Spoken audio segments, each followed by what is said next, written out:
Morse code, DVD drives, fiber optics, that helicopter from Independence Day that got super wrecked by those aliens who weren't that friendly.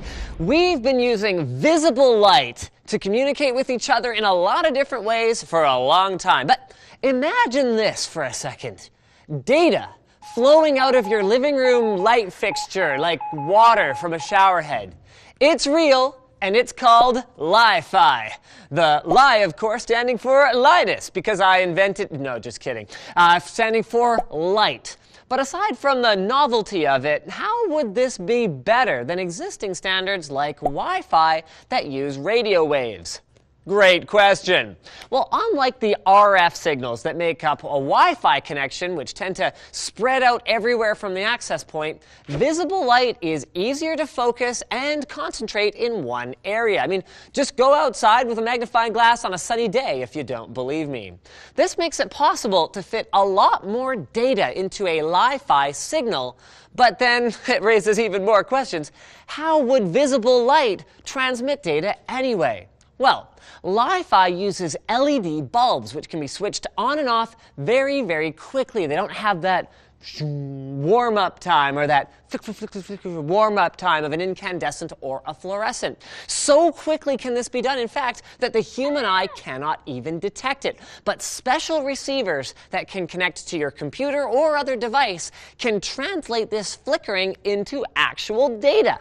And here's another cool thing. Visible light is also much less susceptible to interference than radio waves. So you add all that up and you end up with a communication standard that could be much faster than Wi-Fi. In fact, researchers at Oxford achieved speeds of 224 gigabits per second in the laboratory. That's over 200 times faster than even a Google Fiber internet connection. And beyond just raw speeds, Li-Fi promises to offer a number of other advantages. Since it only uses visible light, Li-Fi signals can't penetrate walls, offering a higher degree of privacy.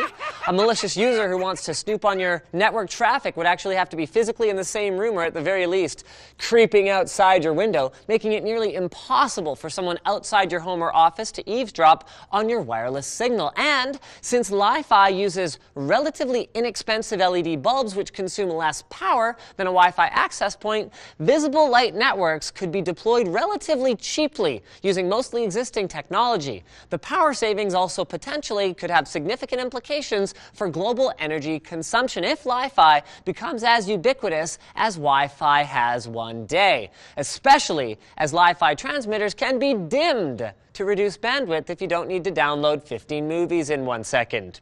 But although the technology has great potential, it is still very experimental, and we probably won't be seeing it hit the mainstream market for several years at best. And it isn't without its limitations either. For example, Li-Fi offers greater privacy, but the disadvantage of obviously not working in the next room over, unless you've, got your light bulbs synced or whatever else, and it could also be disrupted by excessive light pollution. Though maybe we're ignoring the biggest advantage of all, not having to shop for routers and light bulbs in a separate aisle at the store anymore.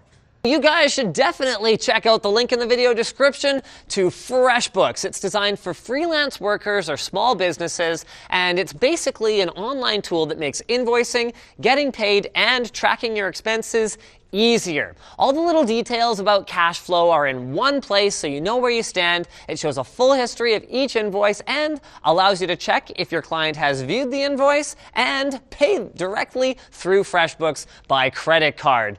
And this is cool, they actually just launched their deposits feature. So if you're a house painter or a plumber or any kind of work where you might do, a deposit and then half the work and then, some more work and then they pay the rest at the end or whatever else, those more complicated payment schemes are now supported. Pretty cool stuff. So all you got to do to try out FreshBooks for free is head over to freshbooks.com/techquickie, and don't forget to enter TechQuickie in the How Did You Hear About Us section. So thanks for watching, guys. If you liked this video, hit that like button. If you disliked it, well, whatever. I guess you can hit the dislike button too. That's another reaction. Also, check out our other channels over on Linus Tech Tips. We've got a great video that just went up recently of, wow, oh yeah, Brandon reviewed a camera. It was pretty sick. The A7S Mark II or R2 or whatever it is that Sony calls their second generation follow-ups. We can never keep track of these things. Also, leave a comment below if you have suggestions for future videos, and don't forget to subscribe and follow Tech Quickie for more videos just like this one. Or maybe unlike this one. Maybe like the one you suggested.